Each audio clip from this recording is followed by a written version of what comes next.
अस्सलाम वालेकुम। सुबह से आगे मैं बहुत खुशामदीद, मैं हूँ शिफा यूसुफ सईद और मैं हूँ वैस मंगलवाला। मेरी तरफ से भी आप सबको अस्सलाम वालेकुम। खुदा का शुक्र है कि उसने हमें आज की सुबह देखना नसीब फरमाई। काम की बात से आगाज़ करते हैं आज के प्रोग्राम का भी। और जी, काम की बात दरअसल ये है कि हम तो बहुत गुनाहगार लोग हैं। हम कहते हैं ना, इंसान खता का पुतला। हाँ, खता का अपने बारे में कहें, मैं अपनी बात खुद करूंगा। मैं अपना बता देती हूँ। ऐसी कौन सी बात है कि चले मैं अगर अपने ऊपर भी रख के कहूँ, या हम जितने लोग देख रहे हैं वो मेरे साथ इस बात पे आई एम श्योर अग्री करेंगे कि हम जब गुनाह कर रहे होते हैं तो हम गुनाह ऐसे कर रहे होते हैं कि जैसे वो देख ही नहीं रहा। दुरुस्त, हमें परवाह ही कोई नहीं हो। हमें लगता है यार इंसान ना देखे, यार मेरे दोस्त को पता ना चले, हाँ, अब्बू ना देख लें, बिल्कुल, अम्मी को ना बताना प्लीज, देखो अम्मी बहुत बहुत सुनाएंगी, दादी को ना पता चले। और जिस शख्स मतलब जिस हस्ती से डरना खौफ खाना चाहिए उसके बारे में हमारा जहन में ये होता है कि गुनाह हम ऐसे करते हैं जैसे वो देख ही नहीं रहा, और वो माफ़ लेकिन ऐसे करता है जैसे उसने देखा ही नहीं। ऐसा ही है। उसकी तो माफ़ी जो है वो तो एक छोटी सी किसी भी चीज़ से खुश होकर, आपकी आंख से आंसू निकला नहीं है और आपको पता नहीं कि उसने शायद आपकी सारी जिंदगी के पिछले गुनाह, अब आप इसी को सोचें कर दिए कि दुनिया में लोगों को मनाना कितना मुश्किल काम है। कितना मुश्किल काम है, मानते ही नहीं है भाई। और क्या, आप मिन्नतें तरले करते रहे, उनके सामने रोते रहे, गिड़गिड़ाते रहे, और अगर मान जाए फिर दिल में रखते हैं, हाँ। फिर 400 साल बाद आपको ये याद कराएंगे कि तुम्हें मैंने उस बात पे माफ किया था। बिल्कुल, लेकिन उसका माफ करना कितना आसान है, उसको मनाना कितना आसान है। बस एक वो सजदा, वो जो इकबाल ने कहा था ना, वो एक सजदा जिसे तू गिरा समझता है, 1000 सजदों से देता है आदमी को निजात। तो वो 1000 सजदों से निजात देकर एक सजदे में चले जाते हैं। तो बिल्कुल, और ये तो आपने सजदे की बात की ना कि नमाज आपने पढ़ी या जो भी है आप पशेमान हुए। बेसिकली सजदा जो है वो एक फिगर ऑफ स्पीच है ना, वो कि आपका सजदा जो है वो दिल से भी तो हो जाता है ना। बिल्कुल, कि आपने पशेमानी नदामत से उससे बात कर ली, उससे कम्युनिकेट करना, उससे सजदा बेसिकली कहा जा रहा है। और एक और तरीके से भी वो माफी दे देता है इंसान को, और वो माफी ये होती है कि आपने कोई छोटी सी ऐसी नेकी कर ली, कोई ऐसी चीज जो उसको पसंद आ गई, तो उसने आपने अभी माफी मांगी भी नहीं है तो उसने माफ कर दिया। बिल्कुल, ये भी होता है। अभी आपको माफी मांगने की जरूरत नहीं पड़ी, आपने सिर्फ किसी अपनी अच्छी नीयत की वजह से कोई काम ऐसा कर लिया है कि उसको बहुत बेहतरीन लग गया, तो उसने कहा भाई माफ कर दो। तो यही क्वालिटी हमें मद्देनजर रखनी चाहिए। हमारी नजर में क्या होता है, कुछ गड़बड़ करते हुए, वो आजकल लगा हुआ होता है ना, कैमरे की आंख आपको देख रही है, कैमरे की आंख देख रही है भाई। कैमरे की आंख के देखने से इतना फर्क नहीं पड़ता, वो ऊपर वाला देख रहा है, पहले उससे डरते थे लोग, अब कैमरे की आंख से डर रहे होते हैं। हाँ। तो ये हमारी जो है ना तब्दीली हमारे अंदर ये वाली आई है, ये जो अजीब सी तब्दीली, और इसको वापस रिवर्स लगा, इधर यू टर्न लेना है, इसको यू टर्न लेना है। बिल्कुल बिल्कुल, तो ये तो थी बड़ी अच्छी सी एक काम की बात, और वाकई मैं इज़हार करता हूँ इस बात का। हम सब गुनहगार लोग हैं भाई, मुझे पता है, वैसे लोगों के सामने बेशक ना। अच्छा, ये थोड़ा ज्यादा हो रहा है नाज़रीन, नखल में इस गुफ्तगू को खत्म करते हैं, ठीक है, बस सही, ये ज्यादा हो गया था।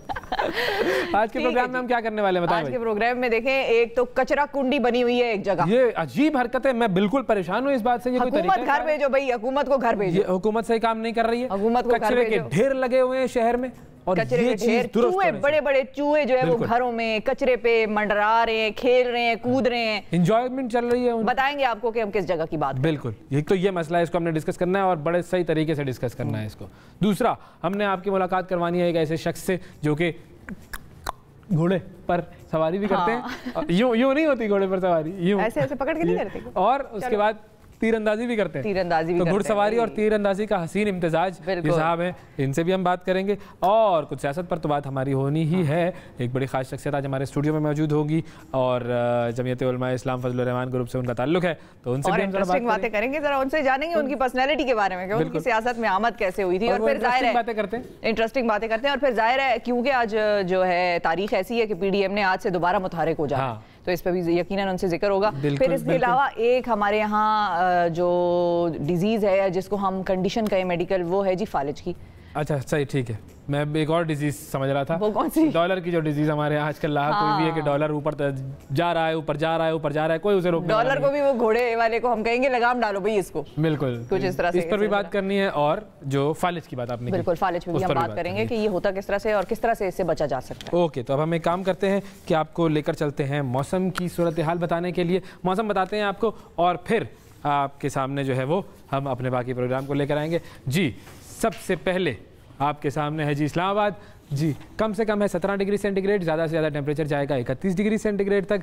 इस्लामाबाद के बाद है लाहौर, लाहौर में कम से कम 20 डिग्री सेंटीग्रेड, ज़्यादा से ज़्यादा टेम्परेचर होगा 34 डिग्री सेंटीग्रेड। फिर है कराची में कम से कम 22 डिग्री, ज़्यादा से ज़्यादा टेम्परेचर जाएगा 32 डिग्री सेंटीग्रेड तक। उसके बाद है पेशावर में कम से कम है 18 डिग्री सेंटीग्रेड, ज़्यादा से ज़्यादा टेम्परेचर जाएगा 33 डिग्री तक। और कोयटा में कम से कम 11 डिग्री सेंटीग्रेड और ज़्यादा से ज़्यादा 27 डिग्री सेंटीग्रेड टेम्परेचर रिकॉर्ड किया जाएगा। कोयटा में तो आज वैसे ही बड़ी हलचल होगी। कोयटा में तो आज बहुत सारे लोग असेंबली में पहुंचेंगे और देखेंगे कि वो जाम कमाल साहब को हटाने के लिए क्या कार्रवाई कर सकते हैं। कोयटा का तो मौसम वैसे ही थोड़ा सा गर्म है आज। तो ये हो गया जी मौसम का मामला। अब ज़रा हम कुछ बात करते हैं अपनी स्टोरीज़ की। और कल 12 रबीउल अव्वल का दिन मनाया गया, हुज़ूर अकरम सल्लल्लाहु अलैहि वसल्लम की विलादत का दिन, और पूरे मुल्क में बहुत सारी तकरीबात हुई। हमने भी कल आपके सामने खुसूसी ट्रांसमिशन पेश की। एक और वीडियो छोटी सी हम आपको दिखाते हैं। नामवर भारतीय गुलकार हैं जी दिलेर मेहंदी साहब। उन्होंने 12 रबीउल अव्वल के मौके पर हज़रत मोहम्मद मुस्तफ़ा सल्लल्लाहु अलैहि वसल्लम को खुसूसी तौर पर नसराना अक़ीदत पेश किया, और उनकी एक छोटी सी वीडियो है, इंस्टाग्राम पर ये शेयर हुई थी। ये हम देख लेते हैं, बताते हैं आपको कि जी इस वीडियो में वो क्या कह रहे हैं। इश्क हो जाए किसी से कोई चारा तो नहीं, सिर्फ मुसलमानों को मोहम्मद पे इजारा तो नहीं। नूर नबी दा हक से जारी, नूर नबी दा हक से जारी, नूर नबी दा हक से जारी, नूर नबी दा हक से जारी।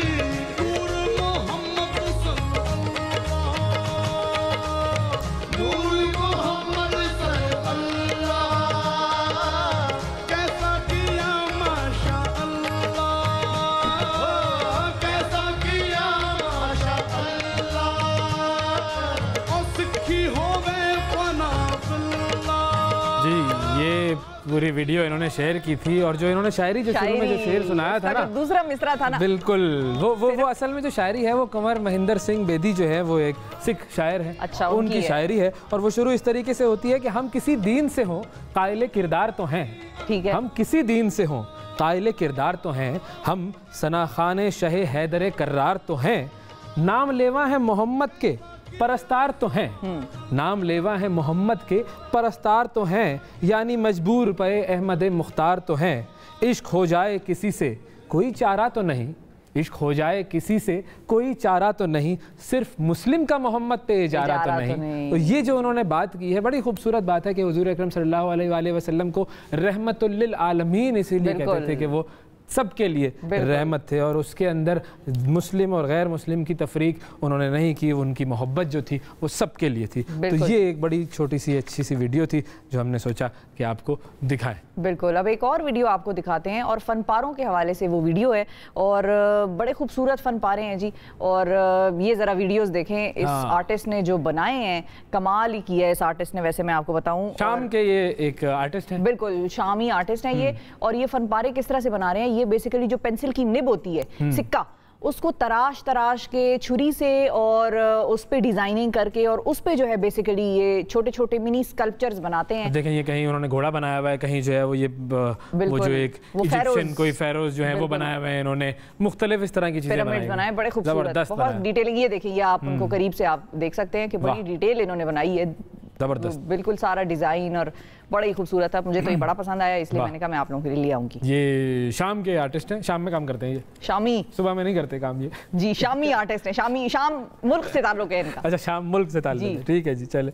अच्छा, एक और बड़ी ज़बरदस्त इजाद है, उसके बारे में आपको बताता हूँ। स्टैनफोर्ड यूनिवर्सिटी के साइंसदानों ने खुदकार गाड़ियों वाली टेक्नोलॉजी को नाबीना अफराद की छड़ी में कंबाइन कर दिया है। ये छड़ी जो है ये light detection and ranging technology से काम करती है, और स्मार्ट छड़ी है, और स्मार्ट छड़ी का जो दिलो दिमाग है उसकी बदौलत छड़ी अतराफ को देखती है और किसी रुकावट की सूरत में ये मालिक को खबरदार कर देती है। और जब इसे नाबीना अफराद पे आजमाया गया तो उनके चलने की रफ्तार में भी 1% इजाफा हुआ। ऐसे खैर 1% इजाफा बहुत कम लगता है, लेकिन जो नाबीना अफराद है जब वो चल रहे होते हैं तो उस हिसाब से जो है वो उनके लिए एक बड़ी बात है। और उसकी जो छड़ी है, उस छड़ी के किनारे पर एक छोटा सा एक पहिया सा लगा हुआ है, दाएं बाएं वो चलता रहता है, और कीमत इसकी कोई तकरीबन $400 रखी गई है। तो बड़ी महंगी, बिल्कुल, लेकिन ये कि जब ये टेक्नोलॉजी ज़ाहिर है जब बढ़ेगी और ज़्यादा इसकी प्रोडक्शन शुरू होगी तो बहुत सारे जो नाबीना हजरात हैं उनके लिए ये साबित होगी, अच्छी काम की चीज़ साबित होगी। अच्छा, जो मैकेनिक इंजीनियर है पीटर स्लेड, उन्होंने ये बताया कि वो बेसिकली अपनी ईजाद को सादा छड़ी से बढ़कर बनाना चाह रहे थे, क्योंकि वो सादा छड़ी जो वाइट स्टिक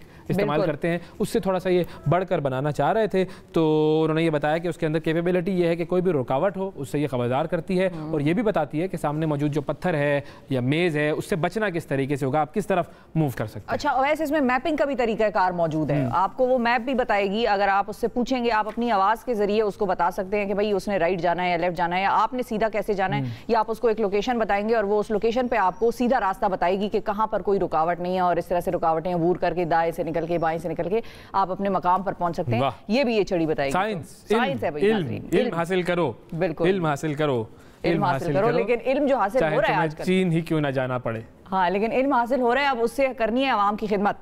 और बहुत सारी हुकूमतें दुनिया में ऐसी हैं जहाँ पर पेट्रोल का जो है कीमत और बहरान वाला सारा जो सिलसिला है वो शिद्दत इख्तियार कर गया है। तो लोग तो भाई आजकल मिठाइयों की जगह भी पेट्रोल बांट रहे हैं।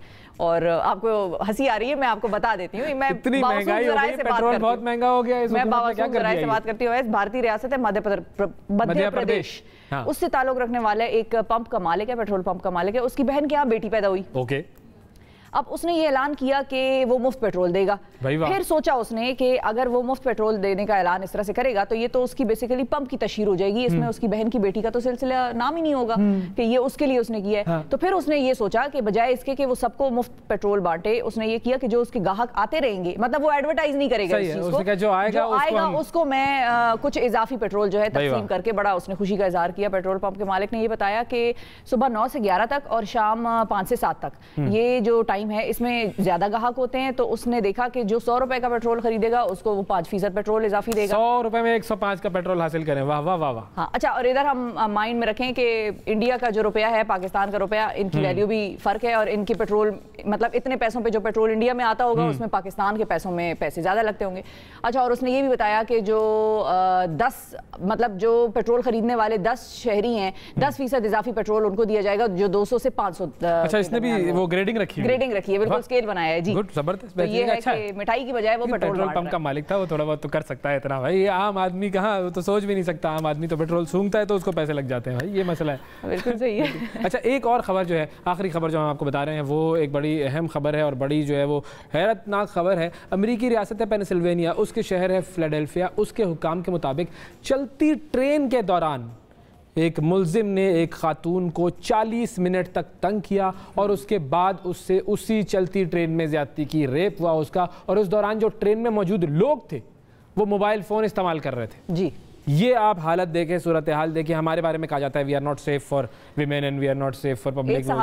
ये खबर है, वो भी आपको देंगे, उस पर बात कल करेंगे आपसे, वो भी अमेरिका की खबर है। अब ये जो मामला हुआ है, ये south eastern Pennsylvania transportation authority के जनरल मैनेजर ने 19 अक्टूबर को प्रेस कॉन्फ्रेंस के दौरान बताया कि मुल्जिम ने दीगर मुसाफिरों की मौजूदगी में खातून के साथ छेड़खानी की, उसके बाद उसका रेप किया। हुक्काम के मुताबिक खातून और मुल्जिम रात को 9 बजे के बाद एक ही स्टॉप से शुमाली फिलाडेल्फिया से ट्रेन में चढ़े थे और चंद मिनट बाद ही वो मुल्जिम जो था उसने खातून के साथ बदतमीजी शुरू कर दी। फिर ट्रांसपोर्ट हुक्काम ने इस बात पर भी ताज्जुब का इजहार किया कि ट्रेन में जो सवार मुसाफिर थे उन्होंने 911 पर फोन नहीं किया। क्यों नहीं किया ये किसी को नहीं समझ में आ रहा। और ये किस तरीके से हो सकता है कि इतने सारे लोग वहां पर मौजूद हों और उन्होंने जो है वो 911 को फोन ना किया। एक और बात मैं आपको बताऊं, हमारे यहाँ जब इस किस्म का कोई वाकया होता है, कहीं भी नहीं होना चाहिए, इंसान हर जगह पर सिक्योर होना चाहिए, लेकिन जब यहाँ पर होता है तो हम ये कहते हैं ना कि भाई हम ये पूछने लग जाते हैं औरत रात को गाड़ी क्यों चला रही थी, वो CCPO लाहौर ने क्यों पूछ लिया कि गाड़ी क्यों चला रही थी, रात को क्यों निकली थी।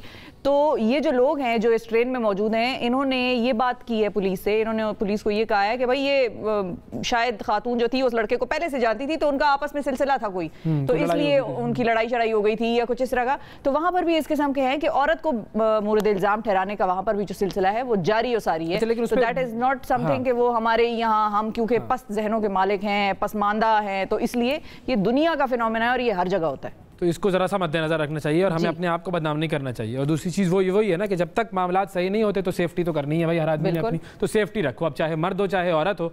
अब आपने देखना है कि भाई अगर मामलात ज़रा ख़तरे वाले हैं और आप जन्नत में तो रह नहीं रहे कि सब लोग सही हो गए हैं, सब हालात सही हो गए, तो बस ठीक है, फिर अपने आप को बचाने का थोड़ा सा इंतजाम करें, वरना फिर आप पुलिस वालों पे एतबार करें, दुनिया पे एतबार कर लें। फिर ऐसा ना करें किसी के साथ ऐसी चीज़ हो। बहरहाल जी, ये थी खबरें और वक्फा लेते हैं, वक्फे के बाद दोबारा हाजिर होते हैं। स्टे विद अस।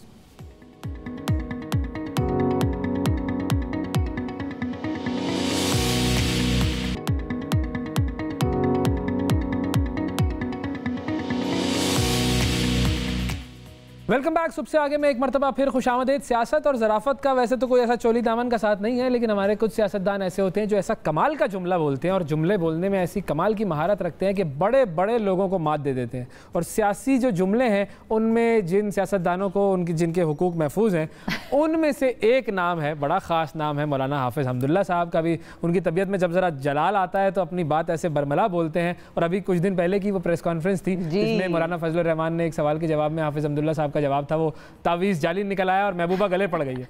तो ये जब जवाब आया सामने 3 दिन तक महबूबा गले पड़ गई है, पाकिस्तान के सोशल मीडिया, ट्विटर, फेसबुक वगैरह पे ट्रेंडिंग टॉपिक बिल्कुल छाया रहा था। आवाम को कोई होश नहीं था सिवाय इसके कि महबूबा गले पड़ गई। सेनेटर साबिक सेनेटर जनाब हाफिज़ हमदुल्ला साहब आज हमारे साथ मौजूद हैं और जमीयत उलमा इस्लाम फजलुर रहमान ग्रुप से इनका ताल्लुक है, तो उनसे ज़रा इनकी सियासत पर भी बात करते हैं और अब PDM क्या करने वाली है, ये दोनों चीज़ें इनसे डिस्कस करेंगे। अस्सलाम वालेकुम सर। वालेकुम सलाम, दोनों को वालेकुम सलाम। खैर, बहुत शुक्रिया आपका। अल्हम्दुलिल्लाह, बहुत शुक्रिया आपने प्रोग्राम के लिए वक्त निकाला। बहुत बड़ी मेहरबानी। तो सबसे पहले तो इसी जुमले से ज़रा शुरू कर लेते हैं, फिर आपके उसमें सियासत पे तो आएंगे। लेकिन ये जुमला क्या ज़बरदस्त जुमला था। ये ऐसे जुमले आपको खुद उसी वक्त आते हैं या पहले से सोच कर जाते हैं कि आज ये जुमला मैंने देना है? बिस्मिल्लाहिर्रहमानिर्रहीम। देखिए, बुनियादी तौर पर बात यह है कि सियासतदान को हमेशा सोचना पड़ता है। हाँ। और सोचना भी चाहिए, क्योंकि सियासतदान हमेशा ज़ात के लिए नहीं सोचता है, वो कौम के लिए सोचता है। मैं छोटा आदमी हूँ, पार्टी का एक अदना वर्कर हूँ, फिर PDM का स्पोक्समैन या उनका सेक्रेटरी इत्तलात की हैसियत से फिर और ज़्यादा जिम्मेदारी आप पर आती है। तो ये जो जुमले आते हैं, तो जब मैं पार्लियामेंट में था तो भी कभी कभार जी हाँ इस किस्म के चुटकुले होते थे। तो ये जो हमें साहब आपने कहा महबूबा गले पड़ गई, ये महबूबा कौन थी? तो मैं जब मौलाना साहब से सवाल हुआ, वो निक्के और निक्के दाबा, उस बारे में एक सवाल हुआ, तो मैंने फ़ौरन मौलाना साहब को कहा कि ये जुमला मेरे दिल में आया कि ये तो निक्के और निक्के दाबा तो बहुत पुराना हो चुका है, कोई नया जुमला होना चाहिए। तो मैंने कहा कि आप इसका जवाब ये दे दें कि तावीज़ जेली निकला, महबूबा गले पड़ गई। उसके बाद वो छा गया। इसके बाद ट्विटर पर, सोशल मीडिया पर वो छा गई। 3 दिन तक हैशटैग था। हालांकि मुझे तो पता नहीं था कि इस जुमले के क्या असरात होंगे, लोग पसंद करेंगे नहीं करेंगे, लेकिन आज सोशल मीडिया के ज़रिए से लोगों में बहुत शऊर है, वो समझते हैं, बहुत पास्ट है सोशल मीडिया। बिल्कुल। तो रात को मैं एक पोस्ट पढ़ रहा था, किसी दोस्त ने दिया था, उसको मैं जानता हूँ, कि सिर्फ ट्विटर पे 29,000 लोगों ने 29,000 बार ये ट्वीट हो चुका है। तो बस देखें अभी किसको पता था कि ये इतना मौसर रहेगा, ये जुमला हो जाएगा। आपकी सियासत में आमद कैसे हुई थी, किस उम्र में हुई थी? देखिए, मैं अगर ये कहूँ कि मैं पैदाइश से पहले सियासत में था। अच्छा। क्योंकि मेरा वालिद सियासत में था। 62 में मौलाना मुफ्ती महमूद रहमतुल्लाह अलैह ने मौलाना फजलुर रहमान साहब के वालिद ने, बिल्कुल, वो कोयटा आए थे। मेरे वालिद साहब कोयटा में पढ़ रहे थे एक मदरसे में जिसका नाम तजवीज़ुल कुरान है। तो 62 में इम्तिहान मुफ्ती साहब ने उनसे लिया है और मेरे वालिद के मुफ्ती साहब से बहुत अच्छे ताल्लुकात थे। हज़रत मौलाना दरख्वास्ती साहब रहमतुल्लाह अलैह, नाम सुना होगा। बिल्कुल। उसके साथ मौलाना ग़ुलामुल्लाह खान साहब राजा बाज़ार तालीमुल कुरान वाले, मौलाना ग़ुलाम गौस हज़ारवी साहब से मानसरा के, वहाँ इदारा भी था चमन में, क्योंकि पैदाइश भी चमन का है, तो आना जाना इन बुज़ुर्गों का आता था। तो मेरी पैदाइश हुई नहीं थी, तो मेरा वालिद सियासत में था। 77 की तहरीक में भुट्टो के ख़िलाफ़ जो PNA की प्लेटफार्म से मुफ्ती महमूद साहब क़यादत कर रहे थे, जेल बरो तहरीक शुरू हुई, तो उसमें मेरा वालिद साहब मच जेल में, जो बदनाम ज़माना जेल है, वहाँ रहा है। तो मैं ये कह सकता हूँ कि मेरा वालिद पैदाइश से पहले जमीयत उलमा इस्लाम की प्लेटफार्म से सियासत कर रहे थे, तो मैं भी सियासतदान था, उसी वक्त ही वर्कर था। लेकिन अमली सियासत में आपको पता है, 55 से मुझे याद है, गालिबन मेरा उम्र 9, 10, 11 साल, याद तो नहीं है कि उम्र क्या थी, लेकिन बच्चा था। जुलूस था, मुजाहरा था, जिंदाबाद मुर्दाबाद मैं भी जोड़ रहा था। तो पहले आजकल तो पुलिस के हाथों में कलाशनकोफ होता है ना, पहले डंडे होते थे। पहले डंडे होते थे, वो बड़े बड़े डंडे होते थे, उनके सर में लोहा होता था, उस डंडे से मुझे मारा। अच्छा। और मेरी ये हाथ टूट गई, तकरीबन 2 हफ्ते 3 हफ्ते ये गले में लटकता रहा। تو اس زمانے سے پھر طالب علمی کی اسٹوڈنٹ لائف میں JUI کی پلیٹ فارم سے میں سیاست کرتا رہا وہاں چمن میں اسی ضلع اور تحصیل کی سطح پر. اور پھر جب میری فراغت ہوئی خیبر پختونخوا میں پڑھ چکا ہوں, پنجاب میں 2 سال, اور لاسٹ ایئر جو ہمارا فائنل ایئر ہوتا ہے جو علم سے آپ فارغ ہوتے ہیں وہ دارالعلوم کراچی سے ہوا ہے. اچھا. اور میں نے پولیٹیکل سائنس میں ماسٹر بھی کیا ہے. تو یہ سلسلہ ایک دوسرے کے ساتھ چلتا رہا. اس کے بعد پھر یہ عملی سیاست میں تو تھا. پھر جب فارغ ہوا اپنے علاقے میں گیا 2002 میں پھر پارٹی نے ٹکٹ دی. پھر میں وہاں سے MP بنے تھے آپ. بالکل. پھر میں پروونشل منسٹر ہیلتھ رہا. ہاں. پورٹس وغیرہ کا بھی آپ نے دیکھا سلسلہ؟ کون سا؟ پورٹس کے حوالے سے بھی آپ کا کچھ رہا؟ نہیں. اچھا. تو یہ پروونشل منسٹر ہیلتھ رہا. پبلک ہیلتھ انجینئرنگ کی منسٹری بھی میرے پاس رہی تقریباً 1-1.5 سال. صحیح. پھر سپریم کورٹ کے فیصلے سے مجھے ڈی سیٹ کیا گیا 2006 اور 2007 میں.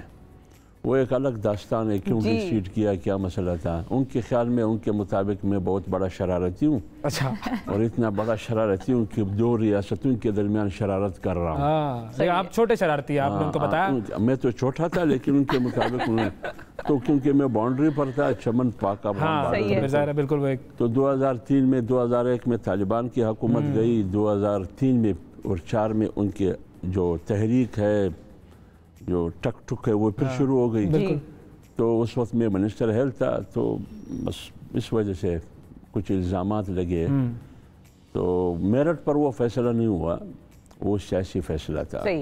مجھے راستے سے ہٹانا تھا. کیوں تھا, کیا چاہتے تھے وہ آپ کی اسٹوڈیو بھی ہضم نہیں کر سکتا ہے. آپ پھر ہضم نہ ہی کریں اس کو تو ٹھیک ہے, ہم پھر اس کو حذف ہی کر دیتے ہیں. جب ہضم نہیں ہو سکے گی جو چیز تو وہ حذف ہو جائے گی. حذف ہونا چاہیے. تو پھر منسٹر ہیلتھ رہا. پھر پارٹی میں صوبائی سطح پر بلوچستان میں جو CEC کہا جاتا ہے اس کو مجلس عاملہ کہا جاتا ہے, اس کا ذمہ دار رہا. ضلع کوئٹہ کے بھی ذمہ دار رہا. اور پھر 2012 سے 2018 تک سینٹ کا ممبر رہا. تو یہ مختصر سا وہ کہانی ہے میری سیاست کی. ابھی تک بھی سیاست میں ہوں لیکن مشکلات آئی ہیں زیادہ. ایک بہت لمبی داستان ہے. اس مشکل کی ایک یعنی قتل کے الزامات بھی لگے, FIR بھی ہوئے اور بائیوں پہ, اور ایک بائی تقریباً 44 ایئرز ان کو سزا ہوئی ناحق الزام میں. لیکن وہ عدالت کا شکریہ کہ انہوں نے بری کیا. تو آپ نے کبھی یہ تمام پوری صورتحال میں یہ نہیں سوچا کہ بھئی یہ سیاست میں آیا ہی غلط, اس کو نہیں آنا چاہیے تھا؟ یا پھر آج تک یہ نہیں سوچا ہے کہ میں جو سیاست میں آیا ہوں یہ غلط ہے, باوجود اس کے کہ مشکلات بھی آئے. اور ابھی ریسنٹلی آپ کو یاد ہوگا ماضی قریب میں 2-3 سال پہلے 2019 میں میری شہریت بھی ختم کی گئی. بالکل. نیشنلٹی ختم کی کہ فضلانہ نیشنل ہے. تو میں حیران ہوا. مجھے تو پتہ تھا کہ یہ کیوں ہوا. نادرہ بیچارے تو مجھ سے معافی لیتے تھے. جب بھی میں جاتا تھا وہ گھٹنوں سے پکڑ کر ہاتھ جوڑ کے معافی لیتے تھے کہ حافظ صاحب ہم خود حیران ہیں یہ کیا ہو رہا ہے, لیکن آپ مہربانی کر کے کہیں ادھر ادھر جا کے کوئی صحیح بات ہے بات چیت کریں, سلام کریں. میں نے کہا یہ میرے لیے مشکل ہے اس ماحول میں. لیکن پھر بھی وہ اب تو آپ سرٹیفائیڈ پاکستانی ہیں نا. جو بھی چیز ہو میرٹ کی بنیاد پر ہو, بالکل, لیکن اس قسم کی چیزیں نہیں ہونی چاہیے. ان بیچاروں کی بھی مجبوری تھی. حافظ صاحب اب یہ تو آپ نے مشکلات ہمیں بتائیں کہ کس طرح مشکلیں آپ نے گزار کے سیاست میں اپنا وقت گزارا, لیکن آپ لوگوں کی پارٹی کے حوالے سے یہ بھی کہا جاتا ہے کہ بڑے اچھے ادوار بھی آپ لوگوں نے گزارے اور ہر حکومت کے ساتھ گزارے. مشرف صاحب, نواز شریف صاحب, تو سب سے اچھا دور آپ کے مطابق کون سا تھا سیاست کا؟ شفا بھی بات یہ ہے کہ یہ بہت منفی پروپیگنڈا ہے جمعیت علماء اسلام کے بارے میں. جمعیت علماء اسلام 47 سے لے کر یہ جمعیت علماء اسلام آج کی نہیں ہے, یہ جمعیت علماء ہند کا تسلسل ہے. صحیح. آپ کو یاد ہوگا 2017 میں ہم نے 7 سالہ پروگرام بھی پشاور میں کیا, نوشہرہ میں. اس کا مطلب یہ 7 سالہ سیاست ہے. تو 47 کے بعد جمعیت علماء اسلام یہاں وجود میں آئی. 45 سے لے کر 2018 تک آج 2021 ہے. 2 ٹینیور ایسا ہے جو جمعیت علماء اسلام حکومت کی حصہ رہی ہے. 2 یا 2.5 سال اسف زرداری کے ساتھ 2008 سے لے کر 2013 تک 2 سال یا 2.5 سال. 5 سال نواز شریف کے ساتھ، یہ ٹوٹل آپ کے ہو گئے 7 سال، 7 ایئرز. اور مشرف صاحب 47 سے لے کر آج تک ہم صرف 7 سال حکومت میں رہے. مشرف کے ساتھ ہم حکومت میں نہیں تھے. اگر یہ لاجک صحیح ہے کہ مشرف کے ساتھ ہم حکومت میں تھے، کیوں؟ شاید آپ کے ذہن میں بھی ہوگا، دنیا کے ذہن میں بھی ہوگا. وہ اس لیے ہم مشرف کے ساتھ تھے. لوگ کہتے ہیں حمایتی نہیں کہتے ہیں لوگ کہ کے پی کے میں ہماری حکومت تھی، MMA کی صورت میں. تو پھر سوال یہ ہے کہ گزشتہ 13 سے 18 تک نواز شریف کی حکومت تھی وفاق میں، یعنی مسلم لیگ کی PMLN کی. خیبر میں عمران خان کی حکومت تھی، تو پھر بھی عمران خان حکومت میں تھے، نواز شریف کا ساتھی تھے. لیکن کوئی بھی نہیں کہہ رہا ہے، وہ کہتے ہیں اپوزیشن میں تھے. آپ کو یاد ہوگا اپوزیشن لیڈر خورشید شاہ تھے. جی ہاں 13 سے 18 تک. لیکن سندھ میں ان کی حکومت تھی. کوئی یہ کہہ سکتا ہے کہ سندھ پیپلز پارٹی جو ہے وہ نواز شریف کی؟ بالکل. آج سندھ میں پیپلز پارٹی کی حکومت ہے، لیکن بلاول ادھر اپوزیشن میں ہے. کوئی یہ کہہ سکتا ہے کہ یہ حکومت کے ساتھ ہے؟ تو میرے بارے میں کیوں کہا جا رہا ہے کہ مولانا فضل الرحمان صاحب اسمبلی میں اپوزیشن لیڈر ہے، لوگوں نے مینڈیٹ دیا، وہاں ان کی حکومت ہے، لیکن کہتے ہیں یہ حکومت کے ساتھ ہمیشہ رہا ہے.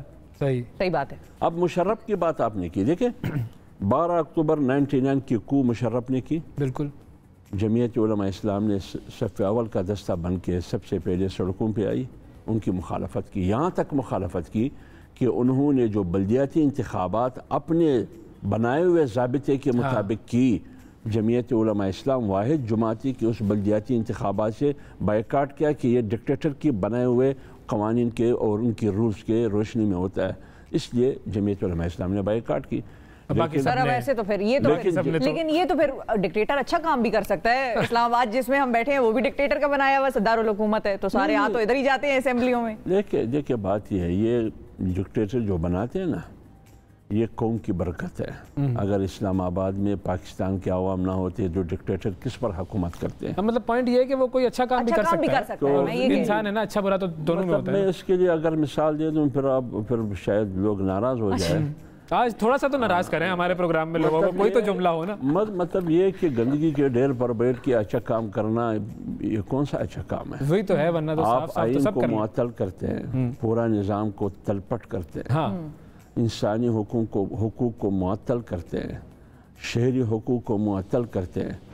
مجھے ایک روڈ بنا کے دیتا ہے، ایک اسپتال بنا کے دیتے ہیں. بابا میری زندگی تم نے محبوس رکھی ہے، آپ نے میری شہری آزادی کو سلب کی ہوئی ہے، آپ نے میری آئینی آزادی کو سلب کیا ہوا ہے. مجھے یہ چیزیں دے دی، مجھے وہ چیزیں دیں، مجھے اس کی ضرورت نہیں. فرض کرے میں آپ کو کمرے میں بند کر دوں، لیکن رات صبح آپ کو کھانا اچھا مل رہا ہے، تعلیم مل رہی ہے، صحت مل رہی ہے، دے دوں جو مجھے بہت زیادہ پسند ہے، وہ کڑھائی آپ کو کھلایا کروں، تو آپ کہتے ہیں بابا یہ زنجیر نکال دے، یہ ہتھکڑیاں نکال دے، یہ کیا مصیبت آپ لوگوں نے. یہ نہیں، شنوارے جائے کباڑ خانے میں، مجھے آزادی دے. اب اس بات کی تھیوری اور پریکٹیکل پہ بڑا ایک ڈیبیٹ ہو سکتی ہے، لیکن چلیں ہم اس پر آتے ہیں کہ اب جو آپ لوگ جو کرنے جا رہے ہیں کہ اب دوبارہ سے ایک سلسلہ جلسوں کا لانگ مارچ کی طرف جائے گا اور آپ لوگ پھر سے حکومت کو ہٹانے کے لیے کام شروع کریں گے، تو آپ کو کیا لگتا ہے کہ پچھلی دفعہ جو یہ کام نہیں ہو سکا تھا، اب آپ ایسا کیا الگ کریں گے اور پلان کیا ہے؟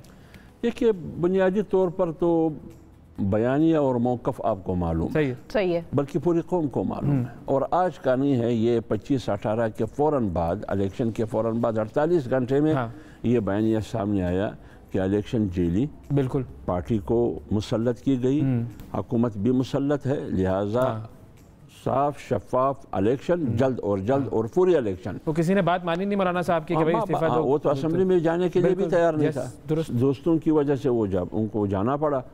پھر 3 سال 3.25 سال گزر گئے. اب آپ خود دیکھیے، لوگوں کی حالت دیکھیے، باہر جا کے لوگ رو رہے. لیکن اب آپ لوگ ایسا کیا فرق کریں گے کہ لوگوں کی حالت بہتر ہو؟ نہیں، ہم تو یہی کر رہے ہیں. دیکھیں نا، مصیبت کہاں ہے، کہاں سے مسلط ہے. یہ تمام خرابیاں، معاشی، بے روزگاری، مہنگائی، بجلی، گیس کی قیمتیں آسمان سے باتیں کر رہے ہیں، یہ کہاں سے ہے؟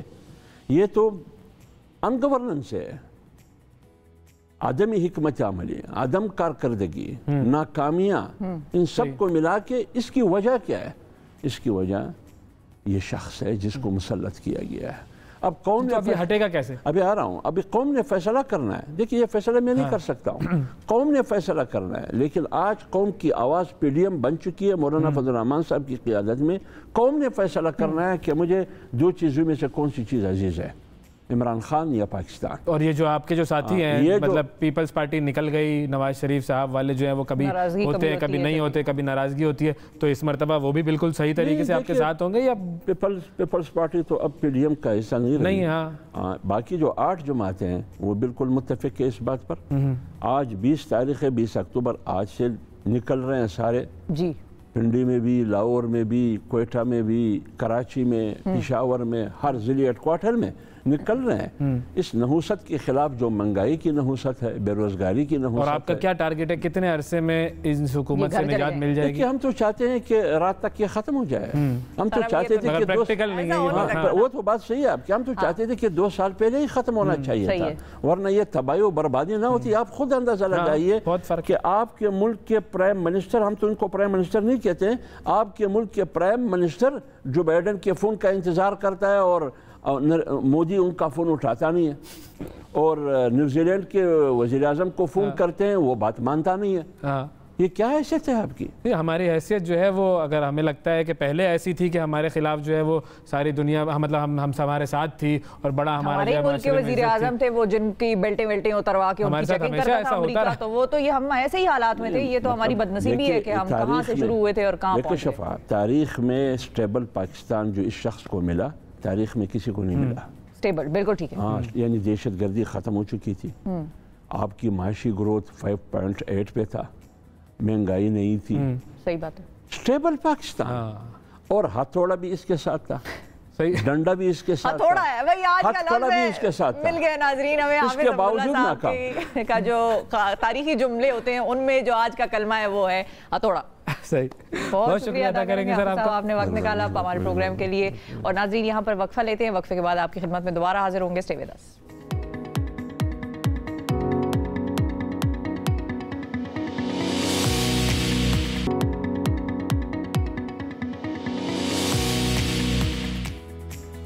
Welcome back to the programme. ناظرین اب جب پروگرام کا آغاز کیا تھا تو ہم نے آپ کو بتایا تھا کہ سرپٹ گھوڑے دوڑانے والا شخص جو ہے وہ ہمارے ساتھ پروگرام میں موجود ہوگا.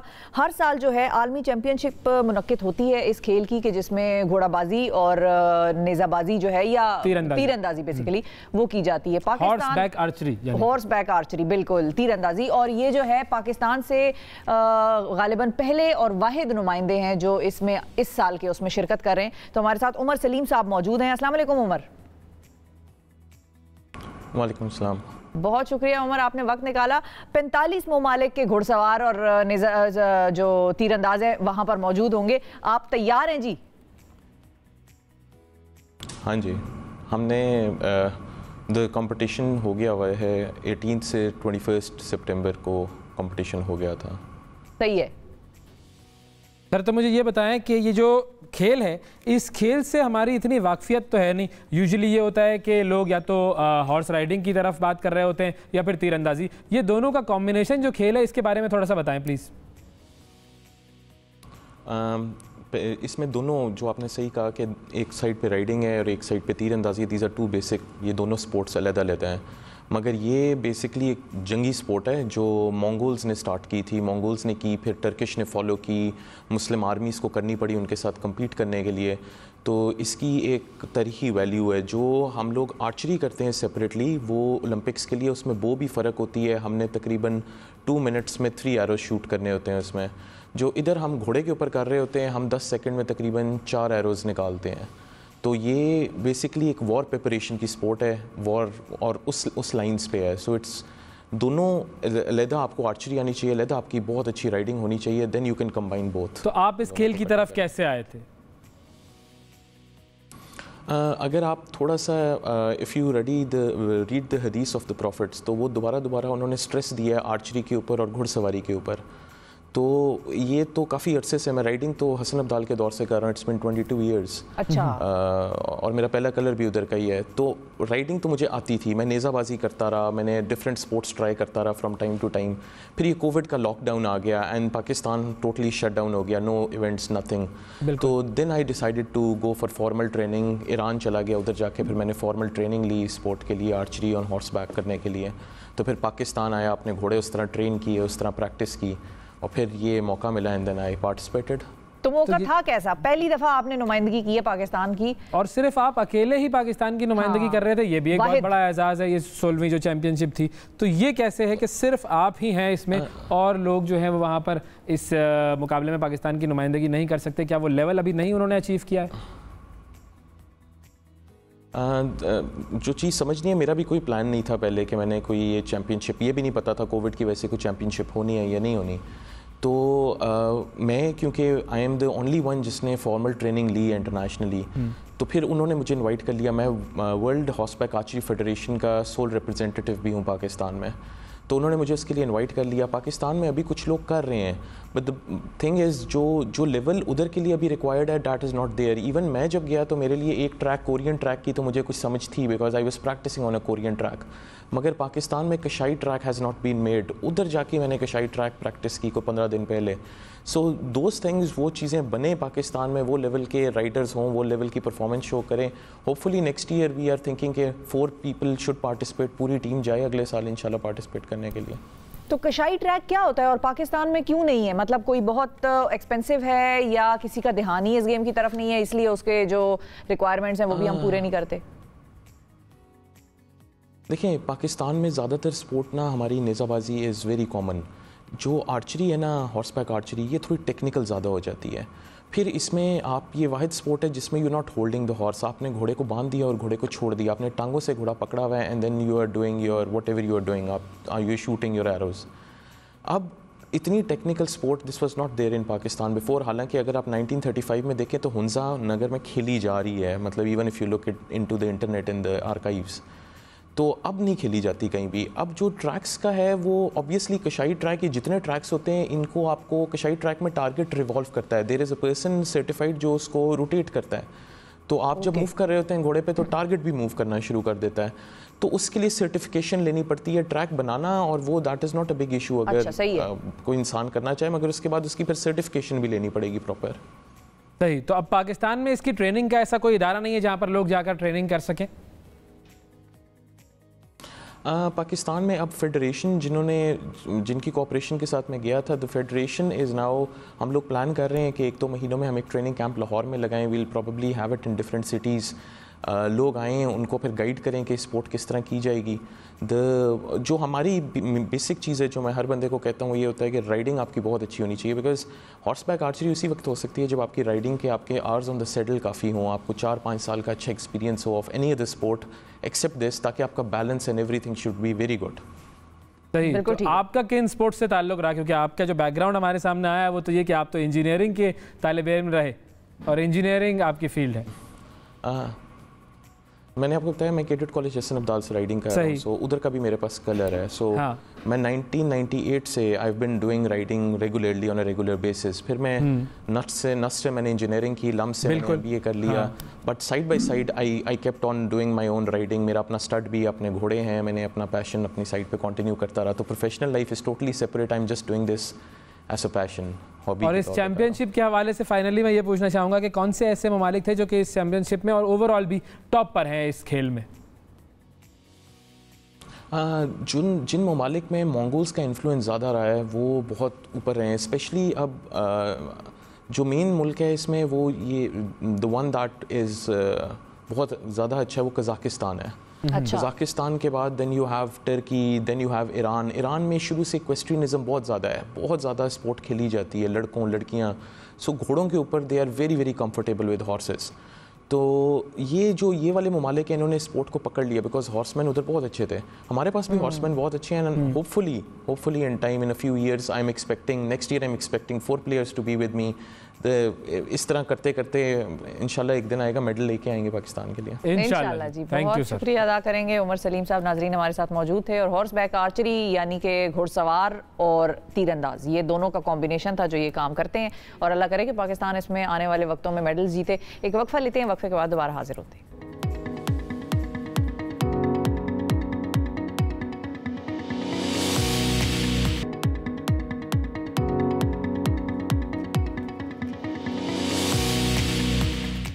Welcome back to the programme. ناظرین گلیاں کچرے سے بھر چکی ہیں, جگہ جگہ کوڑا کرکٹ کے ڈھیر ہیں, سڑکوں پر کوڑے کے تھیلے نظر آ رہے ہیں. تصویریں دکھائیں جی, تصویریں. اور ہمیشہ ایسا ہی ہوا ہے. اس میں نئی بات کیا ہے؟ چوہے. اچھا وہ بھی آ گئے. چوہوں کا کردار اس دفعہ بڑا اہم ہے. شہری چوہوں سے پریشان ہیں. بات ہو رہی ہے جی برطانیہ کی, پاکستان کے کسی شہر کی نہیں, برطانیہ کی بات کریں. برطانیہ کی جہاں پر کہ خاکروب جو ہیں وہ 5 اکتوبر سے ہڑتال پر ہیں, اور وجہ یہ ہے کہ تنخواہیں نہیں بڑھا رہے وہ لوگ, اور ان کا مطالبہ یہ ہے کہ بھئی ہماری تنخواہیں بڑھاؤ. بلدیہ کے جو خاکروبوں کی ہڑتال ہے اس کے باعث کچرا اور فضلہ جو ہے وہ سڑکوں پر گلیوں میں جمع ہے. کوڑا کرکٹ کے ڈھیر ہیں, کوئی فضلہ اور یہ کچرا نہیں اٹھا رہا. بڑے بڑے چوہے ہیں جو ادھر ادھر نقل و حرکت کرتے ہوئے پائی جا رہے ہیں, آپ کے گھروں میں دوڑتے ہوئے نظر آئیں گے آپ کو. تو یہ سارا معاملہ ہے وہاں پر, اور لوگ جو ہیں جو شہری ہیں اس علاقے کے شدید پریشان ہیں. اس قدر پریشان ہیں, میں بھی پریشان ہو گیا ہوں یہ سن کر کہ یہ ہم پاکستان کی بات کر رہے ہیں یا برطانیہ کی بات کر رہے ہیں. دیکھ لیں خبر پھر ایک مرتبہ برطانیہ کی. بالکل میں نے کنفرمیشن کے لیے ہمارے جو صحافی ہیں بڑے معروف مقبول صحافی اطہر کاظمی صاحب کو برطانیہ ہی سے جوائن کروایا ہے پروگرام, تو وہ ہمارے ساتھ موجود ہیں. السلام علیکم اطہر صاحب. جی وعلیکم السلام. اطہر صاحب یہ کیا کہہ رہی ہیں شفا, یہ کس طرح کی باتیں کر رہی ہیں؟ میں تو سمجھ رہا تھا کہ یہ پاکستان کے کسی شہر کی داستان سنائیں گی, یہ تو برطانیہ پہنچ گئی, لندن پہنچ گئی. یہ کیا ہو رہا ہے؟ بالکل یہ صحیح بتا رہی ہیں, اور بلکہ انہوں نے تو تھوڑی رعایت کی ہے. حالت اس وقت یہ ہو چکی ہے کہ کچھ شہر کے اندر لوگ گھروں سے نہیں نکلے ایک ہفتے سے, اس لیے کہ باہر اتنی زیادہ گندگی ہے, بو پھیلی ہوئی ہے پورے شہر میں. لوگ اپنی گھروں کی کھڑکیاں نہیں کھول رہے. لیکن یہ مسئلہ وہی ہے جو اس وقت پاکستان میں بھی ہے, مہنگائی کا مسئلہ. لوگوں کا گزارا نہیں ہو رہا, اور لوگ کہہ رہے ہیں جی ہماری تنخواہیں بڑھائیں. اس مہنگائی کے دور میں ہم کس طرح اس تنخواہ میں گزارا کر سکتے ہیں؟ تو اسی وجہ سے ان لوگوں نے بھی ہڑتال کی ہوئی ہے. اچھا تو سر یہ پھر کچھ کہیں نا آپ, مطلب بورس کو بتائیں, بلدیہ کے جو ہیں ان کو بتائیں کہ یہ کیا کر رہے ہیں وہ لوگ, تنخواہ کیوں نہیں بڑھا رہے؟ اتنی بڑی ورلڈ ہاں اس پہ سٹانس کیا ہے حکومت کا؟ 5th لارجسٹ اکانومی ہے غالباً. اب دیکھیں یہ جو جی غالباً ہمارا رابطہ جو ہے وہ ذرا وہاں پہ تو انہوں نے ہڑتال کی بھی ہے, لیکن ابھی گلاسگو کے اندر کلائمیٹ کانفرنس ہونی ہے جس میں آپ کے وزیر اعظم بطور سپر سٹار شرکت کریں گے, اس لیے کہ کلائمیٹ کے حوالے سے جو ٹری پلانٹیشن وغیرہ پاکستان میں ہو رہی ہے. آپ کو پتا ہے کہ برطانیہ کے وزیر اعظم نے اقوام متحدہ میں بھی ان کی تعریف کی تھی, تو عمران خان صاحب بھی آئیں گے. تو اب جو گلاسگو کے خاکروب ہیں اور وہاں کا جو عملہ ہے انہوں نے بھی کہا ہے کہ جی ہم اس کانفرنس کے دوران 1 ہفتہ وہاں پہ ہڑتال رکھیں گے, کیونکہ ہماری تنخواہیں بھی بڑھائی جائیں. ان تنخواہوں میں ہمارا گزارا نہیں ہو رہا. کچھ ورکنگ کنڈیشنز کے حوالے سے بھی صورتحال ہے, اور اس وقت پوری دنیا اس چیز سے متاثر ہو چکی ہے. اور آپ کو میں فگرز دے دوں کہ اس وقت برطانیہ میں بات ہو رہی ہے کہ تقریباً 8 ملین لوگ فوڈ پاورٹی, جی فوڈ پاورٹی کا مطلب ہے کہ وہ لوگ جن کو مناسب خوراک نہیں مل رہی وہ اس کا شکار ہیں. تو یہ مہنگائی سے جڑا ہوا ایشو ہے. لوگ کہہ رہے ہیں کہ اب ہماری تنخواہیں بڑھائیں, اور اب یہ ایک شہر سے نکل کے گلاسگو تک بھی, اسکاٹ لینڈ کے ایریا تک بھی یہ پہنچ رہا ہے. تو اطہر صاحب اس وقت جو یہ خاکروبوں کی جو ہڑتال ہے وہ کس کس شہر میں ہے, اور کتنے خاکروب ہوں گے تقریباً جو کہ اس ہڑتال میں اس وقت اپنا کام چھوڑے بیٹھے ہیں؟ جی یہ جو برائٹن والی ہڑتال ہے اس کے اندر ابھی مجھے تھوڑی دیر پہلے اطلاع ملی ہے کہ تقریباً کچھ گھنٹے پہلے رات کو اس حوالے سے کوئی معاہدہ ہو گیا ہے, اور امید کی جا رہی ہے کہ آج سے یہ ہڑتال ختم ہو جائے گی. اور یہ ہڑتال تقریباً 1 ہفتے سے جاری تھی. اس میں کئی 100 لوگ شامل ہیں جو پورے اس ایریا کے اندر کام کرتے ہیں, جس طرح آپ جس کو ایک بلدیہ کہہ سکتے ہیں, جو مقامی حکومت کا کونسل, بالکل کونسل کا ایریا ہے, وہاں پہ وہ کام کرتے ہیں. اور اس کے ساتھ ساتھ ان لوگوں نے کال دی ہوئی تھی کہ اگر آج معاہدہ نہیں ہوتا تو کل سے یہ 1 مہینے کی ہڑتال کے اوپر جا رہے تھے. لیکن اب حکومت نے ان کے مطالبات مان لی ہیں, جو مقامی حکومت ہے, اس لیے کہ ان کی تنخواہیں, ان کی کنڈیشن جو بھی ہیں ورکنگ کنڈیشنز, اس کا اطلاق ہوتا ہے مقامی قانون کے مطابق, اور مقامی حکومت اس کو دیکھتی ہے. تو اب ان کا کوئی معاہدہ ہو گیا ہے, لیکن اس وقت بڑی فکر یہ ہے کہ اب اسکاٹ لینڈ کے اندر بھی یہ آوازیں اٹھنی شروع ہو گئی, اور وہاں پہ بھی لوگوں نے جو ووٹ کیا ہے, یونین کے ممبرز نے, انہوں نے ہڑتال کے حق میں ووٹ کیا ہے. تو اب آہستہ آہستہ لگتا ہے کہ یہ چیز پھیل رہی ہے. دیکھیں اب کس طرف جاتی ہے. بالکل ٹھیک ہے, بہت شکریہ ادا کریں گے. اطہر کاظمی صاحب ناظرین ہمیں آگاہ کر رہے تھے برائٹن کی کیا صورتحال ہے اور برطانیہ میں کیوں خاکروبوں کی جو ہے ایسی ہڑتال ہے کہ ہفتوں سے لگ رہا ہے کوڑا کرکٹ نہیں اٹھایا. تو ویسے ہر جگہ کے مختلف مسائل ہیں اور وہ مسائل ہی چلتے رہتے ہیں اور زندگی بغیر تو لگ رہا ہے یکساں مسائل ہو گئے ہمارے اور ان کے. ہاں نہیں مطلب مسائل ہوتے ہیں چاہے جیسے ہوں, تو جب زندگی میں مسائل نہیں ہوں گے تو پھر ہم تھینک فل یا گریٹفل کسی چیز کے لیے نہیں ہو سکتے. بہت سی اب جس طرح اطہر صاحب نے بتایا کہ ہمارے جو وزیر اعظم ہے وہ سپر اسٹار کی حیثیت سے وہاں پر شرکت کریں گے. کلائمیٹ چینج کی جو کانفرنس ہوگی, کیوں کہ Pakistan was the first country جس نے بون چیلنج جو ہے وہ اچیو کیا, اس کے بعد بلین ٹری سونامی آیا, پھر 10 بلین ٹری سونامی آیا. نا محترمہ بات یہ ہے کہ درخت ووٹ نہیں دیتے, ووٹ تو پبلک دیتی ہے. پبلک ریئلائز کرے گی کہ یہ درخت جو ہے وہ کتنے ضروری ہے تو شاید وہ ووٹ دے دے, لیکن درختوں نے تو ووٹ نہیں دینا ہوتا. یا تو درختوں کے لیے بھی جو ہے وہ ایک بل لایا جائے کہ جی درخت ووٹ دیں گے اب سے, تو پھر شاید کچھ معاملہ اچھا ہو جائے. لیکن عوام کو نظر آ رہا ہے, سب دیکھتی ہے عوام از ویری اسمارٹ. ناظرین ایک وقفہ لیتے ہیں, وقفے کے بعد دوبارہ حاضر ہوتے ہیں.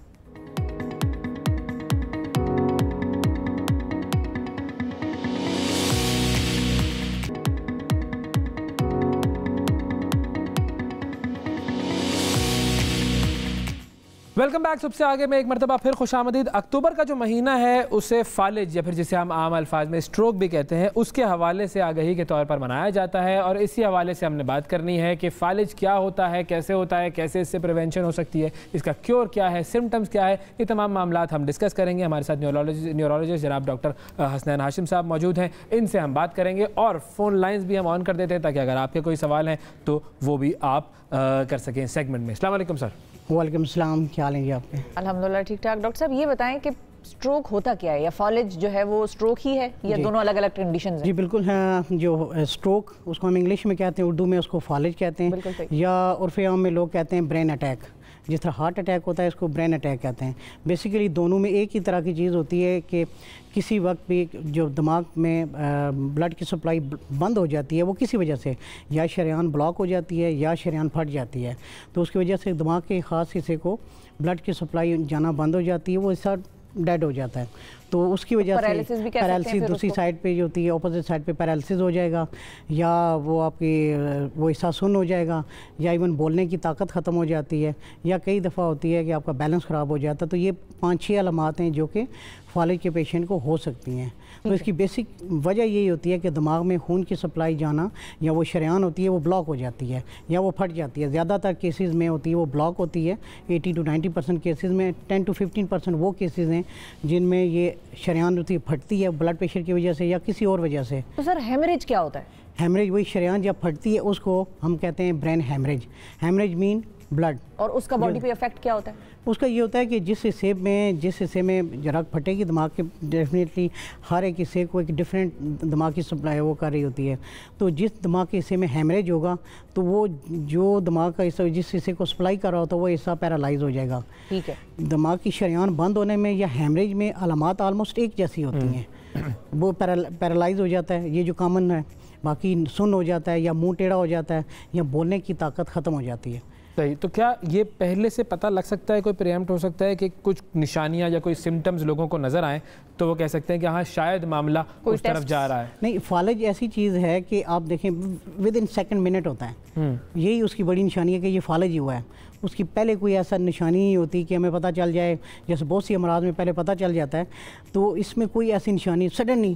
اس کا نام ہی ہے کہ بالکل ایک اچانک منٹ سیکنڈ میں جو ہوتی ہے آپ کی شریان بند ہوتی ہے یا بلاک ہوتی ہے, تو اس سے آپ کو پیرالسس ہو جاتا ہے, یا اس کی آپ سمجھیں فالج وغیرہ کی کیفیت ہو جاتی ہے. لیکن اس سے پہلے بڑا مشکل ہے.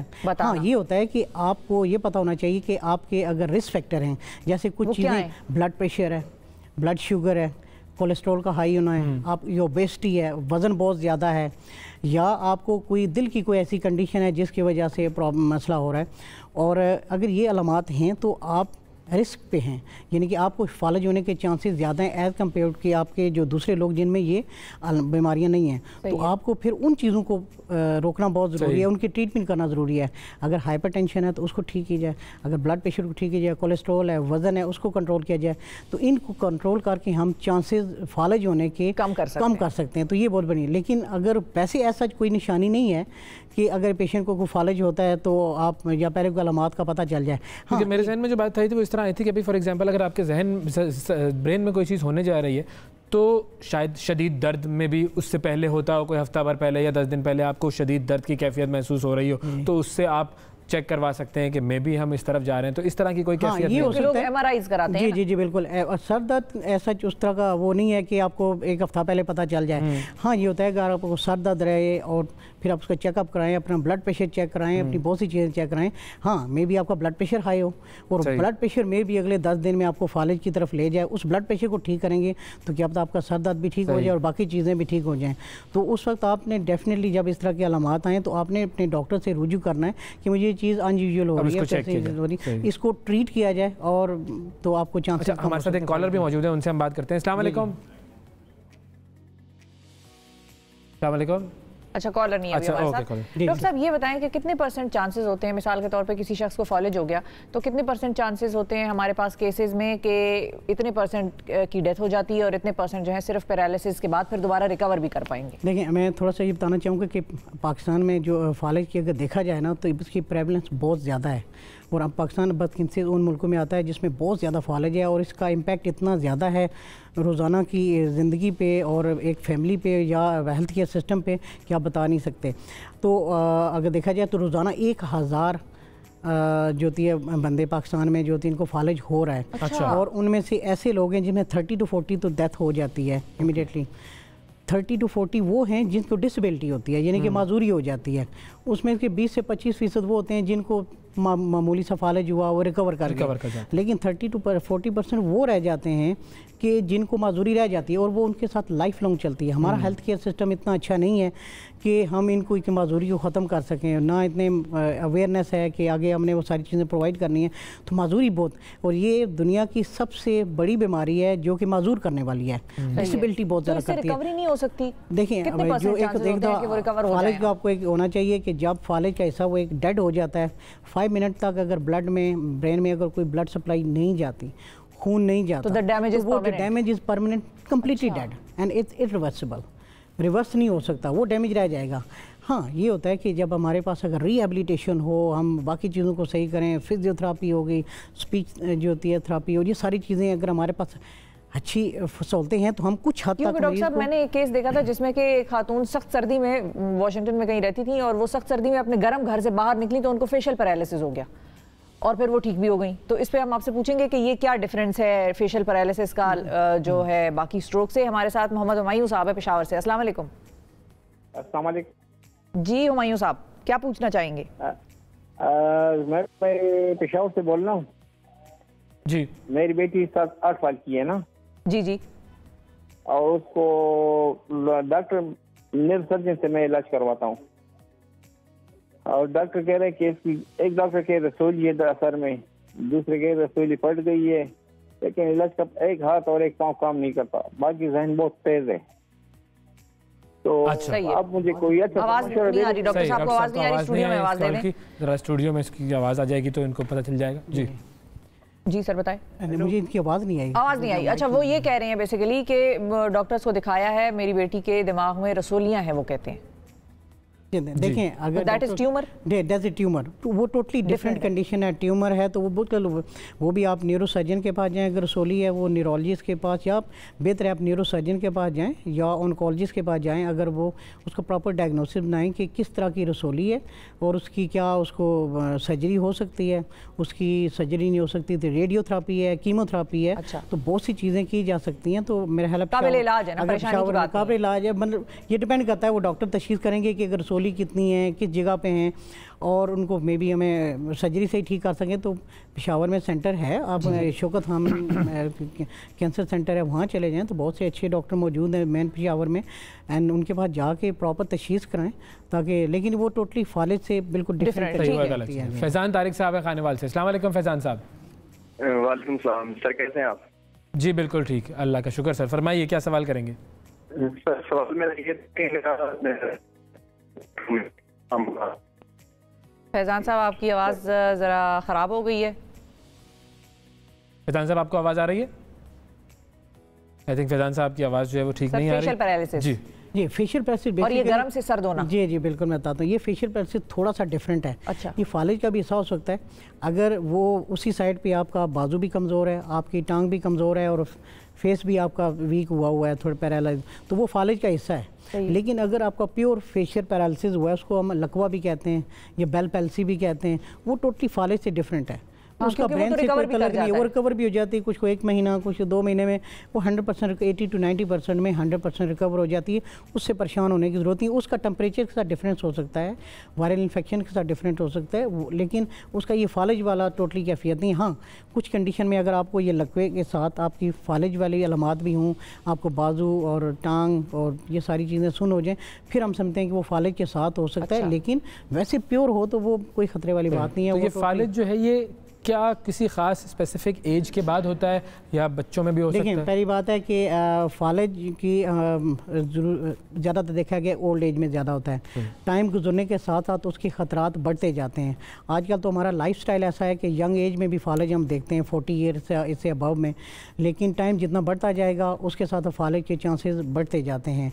क्यों? उसकी बड़ी वजह यह है कि हमारा लाइफस्टाइल, हमारे टाइम के साथ या blood pressure, sugar, cholesterol level, ये तो हम स्क्रीन करवाते ही नहीं हैं। तो हम अपनी और 40 के बाद ये सारी चीज़ें, ओबेसिटी स्पेशली बढ़ना शुरू हो जाती है, तो उसके साथ चांसेस वगैरह आपके ब्लड पे जो फालिज के बढ़ते जाते हैं। लेकिन इसका ऐसा डायरेक्टली कोई एज के साथ कोई तलक नहीं, लेकिन एज एक रिस्क फैक्टर है। लेकिन आजकल हम 30 साल, 35 साल या 40 साल वाले भी लोग देख रहे हैं और without any even risk factor. Genetic हो सकता है ये? जी, जेनेटिक्स का रोल है लेकिन बहुत कम है।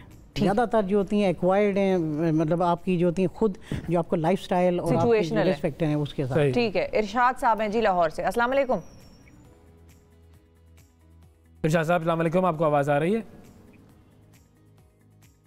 नहीं, आई थिंक ये फोन लाइन में शायद कोई इशू है जिसकी वजह से वो कॉलर्स का हमें ये पता चल जाता है कि वो आ गए हैं, लेकिन फिर उसके बाद उनकी आवाज़ आने में जो है वो प्रॉब्लम होता है। अच्छा सर, मुझे ये बताइएगा कि अगर हम इसके इलाज की तरफ आएं तो ये जो इलाज है, तो डरा दिया डॉक्टर साहब, मतलब आपने जब ये कह दिया कि इर्रिवर्सिबल है तो नहीं, लेकिन देखिए मैं आपको ये बताऊँ कि टाइम बेस्ड है। अगर आप पाकिस्तान में इसका इलाज आ गया और इलाज ये है कि आपको जितनी जल्दी, पहले 4-5 घंटे बहुत ज़रूरी होते हैं पेशेंट की लाइफ में। अगर आपको फालिज हो गया या अगर, तो आपको ये पता होना चाहिए कि आपने 5-6 घंटे के अंदर अंदर, अगर मरीज़ किसी ऐसे सेंटर में जहाँ ये जदीद तरीका इलाज मौजूद है, जैसे हम एक मेडिसिन देते हैं जिसको TPA कहते हैं, अल्टीप्लेज कहते हैं, ये उसी तरह का इंजेक्शन जिस तरह हार्ट अटैक के पेशेंट में दिया जाता है, जिस क्लॉट को तोड़ देता है, तो अगर 4.5 घंटे के अंदर अंदर वो एक इंजेक्शन दिया जाए, जो कि पाकिस्तान के बड़े शहरों में ऑलमोस्ट बहुत से हॉस्पिटल करना शुरू हो गए हैं और बाकियों ने भी स्टार्ट आहिस्ता था, इंशाल्लाह ताला अगले कुछ सालों में स्टार्ट हो जाएगा, तो वो क्लॉट को तोड़ा जा सकता है। उससे चांसेस हो सकते हैं कि एक पेशेंट में 50-60% पेशेंट रिकवरी हो जाती है और पेशेंट 100% रिकवर भी कर जाते हैं। फिर उसके बाद एक और चीज़ आई है जो कि दौरानिया उसका में भी 6 से 8 घंटे के अंदर अंदर अगर मरीज़ फिर भी अस्पतालों में पहुँच जाए, जिस तरह हम कार्डियोलॉजी में करते हैं, जिस तरह हम एंजियोग्राफिक डिवाइस के साथ हम उस क्लॉट को रिट्रीव कर सकते हैं, जो खींच के निकाल सकते हैं, तो थ्रोम्बेक्टमी, मैकेनिकल थ्रोम्बेक्टमी हम उसको कहते हैं, वो भी बहुत से हॉस्पिटल में, बड़े शहरों में आजकल हम स्टार्ट कर दिए। अगर पेशेंट ऐसे मौक़ों में पहुंच जाते हैं, बहुत से केसेस हमने देखा है कि यकीन माने 80-90 ईयर वाले भी जो होते हैं अगले 4-5 दिनों में चल फिर रहे होते हैं। अच्छा। यानी कि डिले नहीं करना, जो ही आपको अलामात स्टार्ट हों, जैसे हाथ और इमीडिएटली आपने किसी न किसी सेंटर में पहुंचना बहुत ज़रूरी है, या आपको पता होना चाहिए, ये स्ट्रोक की अवेयरनेस का मकसद ही यही है कि आपको ये पता होना चाहिए कि सेंटर किधर मौजूद है। अगर फालिज हो, जिस हमें पता है कि हमें हार्ट अटैक हो तो हमने RIC जाना है या किसी कार्डियक सेंटर में जाना है, बदकिस्मती से फालिज के मतलब ये आगाही नहीं है और ये बहुत ज़रूरी है कि लोगों को पता हो, ये नहीं कि तो लोगों को पहले पता हो कि मैं फालिज से। अच्छा, जो सेंटर्स हैं जिनकी हम बात कर रहे हैं वो सनोफी की जानिब से ज़िंदगी क्लिनिक्स का भी इफ्तिताह किया गया है और ये पूरा एक नेटवर्क है जो कि काम कर रहा है। इस हवाले से भी हम बात करते हैं, लेकिन एक और कॉलर है, अब देखते हैं कि इनकी आवाज़ सही आती है हम तक या नहीं आती। अस्सलाम वालेकुम जी। अस्सलाम वालेकुम, नादिया साहिबा। जी नादिया साहिबा लाहौर से। हाँ जी भाई, अस्सलाम वालेकुम। जी फरमाइए। हाँ जी, मेरी बहन है, वो उनकी उम्र 45 साल है, तो उन्हें पहले हेपेटाइटिस हुआ था, उसका हमने इलाज करवा लिया। उसके बाद उन्हें ना ये पट्ठों का मसला हो गया, चला के पट्ठों का मसला, एक डॉक्टर था उससे इलाज करवाते रहे, टीके वगैरह लगवाते रहे, तो अफाका मतलब कि कोई सही नहीं हुई। फिर हमें पता चला कि इनको फालिज हो गया। तकरीबन ये इस बात को ना 2-2.5 साल हो गए। तो वो खुद से खड़ी तो हो जाती हैं, लेकिन चलने में मुश्किल होती है। वॉशरूम तक भी हम पकड़ के लेके जाते हैं उन्हें। सही है डॉक्टर साहब, पहले हेपेटाइटिस हुआ, फिर उन्होंने कहा कि पट्टों का मसला हो गया है। डायग्नोसिस पे ये बेसिकली मुझे ऐसा केस लगा, इसका भी बताइएगा, लेकिन डायग्नोसिस क्या फौरन हर डॉक्टर कर लेता है कि ये फॉलेज का मरीज है? पहली बात है कि इसके मतलब आगाही बहुत कम है, तो मोस्टली डॉक्टर जो होते हैं क्वालिफाइड डॉक्टर जैसे मेडिकल स्पेशलिस्ट हो गए, और मोस्टली डॉक्टरों को आगाही है और वो एटलीस्ट डायग्नोज कर लेते हैं कि ये फालिज है, अनलेस कि कोई बहुत पेरिफेरी में कोई जनरल फिजिशियन बैठा हो जिसको ये ना पता हो। फालिज की अलामत ऑलमोस्ट सारे डॉक्टर्स को होती हैं। हाँ, डिपेंड करता है कि आप उस वक्त, जब अगेन मैं कह रहा हूँ कि उस वक्त जिस दिन फालिज हुआ था 2-2.5 साल पहले, उस वक्त इनको मे भी उस वक्त प्रॉपर ट्रीटमेंट ना मिली हो। होता यह है कि अगर शुरू के दिनों में प्रॉपर वो इंजेक्शन वगैरह चले, वो भी फेज़ पूरी होगी और प्रॉपर फिजियोथेरेपी आपने नहीं करवाई, तो आपकी वो ये लेग वो वीक रह जाती है। तो अब ये क्या करें? जो उसमें ये होता है कि आप इनकी लेग मोस्ट लाइकली ये कह रही हैं थोड़ी सी पकड़ के चला सकते हैं। उस लेग में, उस टांग में जो होती है बेसिकली सख्ती आ जाती है, बहुत ज़्यादा सख्त हो जाती है, हाथ पाँव वगैरह जो होती है वो सुन्न हो जाते हैं, सख्त हो जाते हैं, बल्कि आपके अकड़ना शुरू हो जाते हैं। फिर उससे मरीज़ के लिए चलना और मुश्किल हो जाता है। तो उसके लिए बड़ा ज़रूरी है कि अभी अगर इनके पास कोई ऐसा सेंटर मौजूद है जहाँ फिजियोथेरेपी हो रही हो, जहाँ रिहेबिलिटेशन हो रही है, जहाँ ये सारी चीज़ें, आजकल तो बड़ी अच्छी डिवाइसेस आ गई हैं फिजियोथेरेपी डिपार्टमेंट की तरफ से, वो टांगों में लगा के, और इतनी अच्छी एक्सरसाइजेज हैं, कुछ इंजेक्शन है, कुछ मेडिसिन दी जाती हैं जो टांग की सख्ती को नरम का। इस वक्त हम ताकत नहीं वापस ला सकते, ताकत वो जो वो वापस नहीं ला सकते, लेकिन उसकी जो हार्डनेस है, सख्ती है जो, और उसको ज्यादा कर रही है। अब ये महंगी कितनी है, ये डिवाइसेस हो गई या दवाइयाँ हो गई? ये इतनी महंगी नहीं है। अगर किसी प्रॉपर फिजियोथेरेपिस्ट के पास जाएं, कुछ मेडिसिन है जो पट्टों को नरम करने के लिए देती हैं, कुछ इंजेक्शन भी लगाए जाते हैं पट्टों को नरम करने के लिए, या वो डिवाइसेस भी इतनी महंगी नहीं होती, लेकिन असिस्ट करती हैं। एटलीस्ट फैमिली को ये बता दिया जाता है इनको चलाना कैसे है। बिल्कुल सही है, ठीक है। तो उससे ये होता है कि इनकी हम उस वीकनेस को ख़त्म नहीं कर सकते, उनकी डिसेबिलिटी को बहुत हद तक कम कर सकते हैं। ये जो मजदूरी अब ये जो सनोफी की जानिब से जो ये सिलसिला शुरू किया गया है ज़िंदगी क्लिनिक्स का, तो ये जो क्लिनिक्स का नेटवर्क है, इसके बारे में थोड़ा सा हमारे नाज़रीन को आगाही दीजिए। ये पहली बात है कि ये बहुत अच्छा इनिशिएटिव है, ये बहुत पहले हो जाना चाहिए था। सनोफी ने ये इनिशिएटिव लिया ज़िंदगी चलती रहे के नाम से और ज़िंदगी क्लिनिक के नाम से, और ये आहिस्ता था ये क्लिनिक पूरे पाकिस्तान में ये इस्टेब्लिश करना शुरू हो गए। तो बेसिकली आप सब लोगों को ये एक लोगो याद रखना चाहिए, ये बड़ा ज़िंदगी का एक लोगो है। ये वो उनके लिए जो बोल नहीं सकते, उनके लिए उनकी तरफ से ये ज़िंदगी का निशान है। तो इस तरह की मतलब एक है कि ज़िंदगी चलती रहे, और ज़िंदगी क्लिनिक के नाम से इनका इनिशिएटिव है। मुख्तलिफ क्लिनिक है मुख्तलिफ शहरों में, जिसमें ट्रेंड न्यूरोलॉजिस्ट या फालिज की माहिर या ऐसे मेडिकल स्पेशलिस्ट जो ट्रेंड किए गए वो वहाँ पे मौजूद हैं। जब और पहली बात है हमें इनको यूटिलाइज़ करना चाहिए। अगर जो लोग मेरी इस बात सुन रहे हैं उनको ये होना चाहिए कि अगर कोई फालिज हो जाए किसी भी शहर में, तो वो इस आप एक्सेस ले सकते हैं। आपको फेसबुक पे पेज है ज़िंदगी चलती रहे के नाम से, वहाँ से आप इंफॉर्मेशन ले सकते हैं। क्लिनिक से रब्ता कायम करें। एटलीस्ट जिस तरह की ये बहन बता रही थी कि प्रॉब्लम हो रही है जो पता ही नहीं चल रहा, तो अब इस तरह के पेशेंट जो अगेन इन क्लिनिक पे जा सकते हैं, उनको इन्फॉर्मेशन मिलेगी, उनको ट्रेंड न्यूरोलॉजिस्ट या मेडिकल स्पेशलिस्ट मिलेगा जो कि इनको बताएगा कि फालिज की ट्रीटमेंट क्या है, किसी भी स्टेज पे क्या की जा सकती है।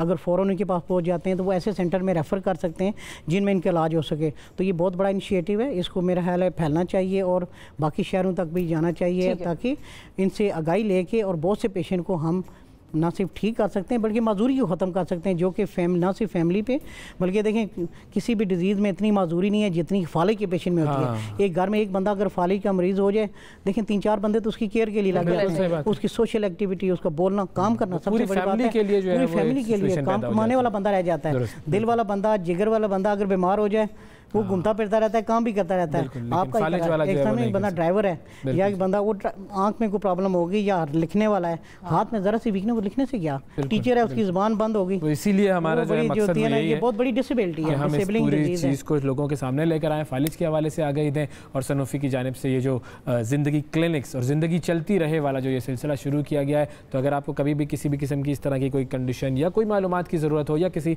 मरीज़ को आप जानते हो, तो आप इन सेटअप्स पर, इन क्लिनिक्स पर लेकर जा सकते हैं ताकि वहाँ पर आपको आगाही मिल जाए और उसके इलाज की तरफ भी आपकी रहनुमाई हो। बहुत शुक्रिया अदा करेंगे डॉक्टर साहब, वक्त दिया आपने। नाज़रीन वक्फा लेते हैं, वक्फे के बाद दोबारा हाजिर होते हैं। स्टे विद अस।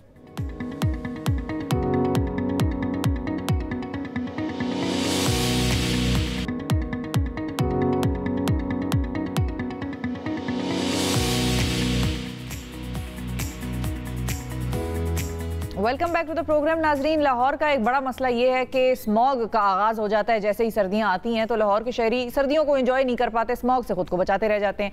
अब इस मरतबा हुआ ये है कि स्मॉग जो है वो सर्दियों के शुरू होने से पहले ही लाहौर में देखी जा रही है और स्मॉग का सिलसिला शुरू हो गया है। हम जानते हैं कि इस हवाले से क्या तफसीलात हैं। हमारे साथ हम न्यूज़ के नुमाइंदा लाहौर से शाकिर रवान साहब मौजूद हैं। अस्सलाम वालेकुम शाकिर साहब, बताइएगा क्या सूरत हाल है स्मॉग की? अभी तो सर्दियाँ आनी हैं। जी बिल्कुल, लाहौर शहर फ़िज़ाई आलूदगी में इस वक्त दुनिया भर में पहले नंबर पर है। जो फ़िज़ाई आलूदगी जांचने का आलमी इदारा है, इसके मुताबिक लाहौर आलूदा तरीन शहरों की फ़हरिस्त में पहले नंबर पर मौजूद है और तकरीबन एक हफ़्ते से ज़ायद हो गया है कि लाहौर शहर जो है वो पहले नंबर पर ही मौजूद है और आलूदगी, फ़िज़ाई आलूदगी में आए रोज़ जो है वो इजाफ़ा देखने में आ रहा है। इसकी मुख्तलिफ़ वजूहात जो हैं वो अब तक सामने आई हैं, जिसमें गुज़िश्ता हफ़्ते एक रिपोर्ट जो है वो लाहौर हाई कोर्ट में जमा करवाई गई थी और उसमें ये बताया गया था कि माहौलियाती आलूदगी के बाइस हर साल दुनिया भर में 70 लाख लोग जो हैं वो मर जाते हैं। इसके साथ साथ लाहौर शहर के हवाले से ये रिपोर्ट में बताया गया कि लाहौर शहर में 15 लाख गाड़ियाँ जो हैं वो ज़ेर इस्तेमाल हैं और अगर 1.5 लाख गाड़ियाँ किसी जगह पर रुक जाती हैं, ट्रैफिक जैम में फंस जाती हैं, तो लाखों पाउंड जो है वो कार्बन अखराज होता है, जिसकी वजह से माहौलियाती आलूदगी, फ़िज़ाई आलूदगी जो है वो बढ़ जाती है। तो अगर हम ट्रैफिक जैम की बात करें तो लाहौर शहर में इस वक्त 2 मुख्तलिफ़ जगहों पर, अहम जगहों पर धरने हो रहे हैं मुतालबात के हक़ में। उन धरनों की वजह से भी लाहौर की जो मेन शाहराएँ हैं वहाँ पर ट्रैफिक का दबाव बहुत ज़्यादा बढ़ चुका है और ट्रैफिक जैम होने की वजह से जो फ़िज़ाई आलूदगी में इजाफ़ा हो रहा है, स्मोग में जो है वो इजाफ़ा हो रहा है और लाहौर शहर जो है वो एक हफ़्ते से ज़ायद दिन हो गए हैं मुसलसल जो है वो आलूदा तरीन शहरों में पहले नंबर पर मौजूद है।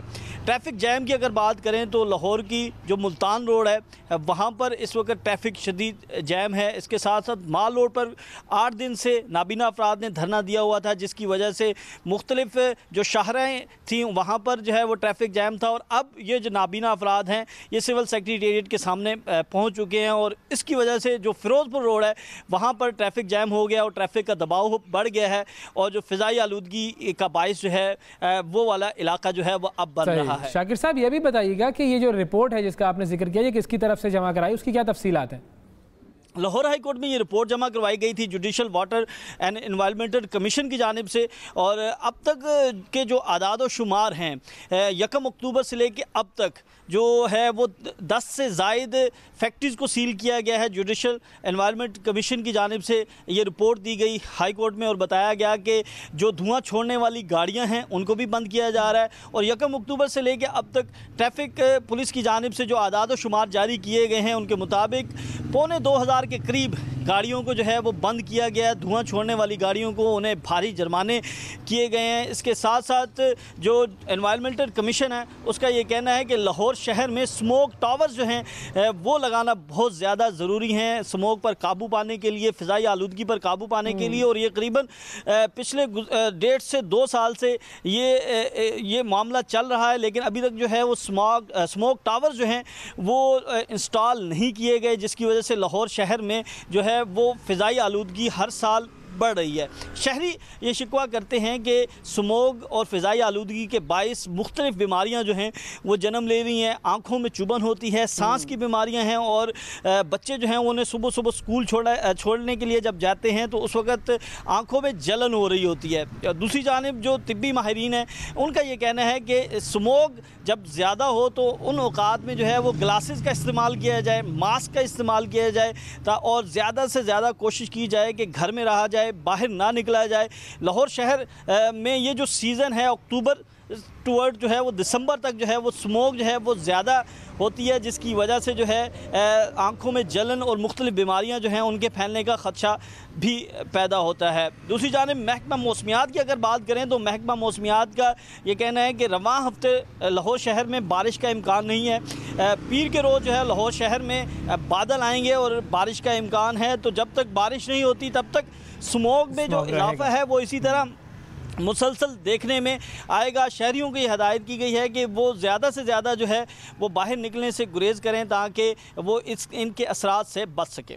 بالکل ٹھیک ہے جی، بہت شکریہ ادا کریں گے شاکر صاحب، آپ نے وقت نکالا اور ایک بڑی انٹرسٹنگ بات آپ نے کی کہ ظاہر ہے گاڑیاں ایک جگہ جمع ہو جاتی ہیں تو وہاں پہ مسئلہ ہو جاتا ہے. اب اگر یہ چیز حکومت کی طرف سے آنے لگ جائے گا تو پی ڈی ایم والے یہ کہیں گے کہ اب ہمارے دھرنوں کو روکنے کے لیے آپ لوگوں نے اسموک کا بہانہ بنا دیا. شفا درخت ووٹ نہیں دیتے، یہ جملہ یاد رکھیے گا، یہ ایک بڑا اہم جملہ ہے، لیکن واقعی یہ معاملہ خطرناک ہے اور اس کے اوپر جو ہے وہ ہمیں سوچنا چاہیے کہ کس طریقے سے ہم اس کو کم کر سکتے ہیں، اور جو ایسے کام ہم اپنے انوائرمنٹ کو ڈیمیج کرنے کے لیے کر رہے ہیں ان سے کم از کم ہم اپنے آپ کو ضرور روک لیں. آج کے پروگرام میں اتنا ہی، اگلے پروگرام تک کے لیے ہمیں اجازت دیجیے، پھر ملاقات کریں گے. اللہ حافظ.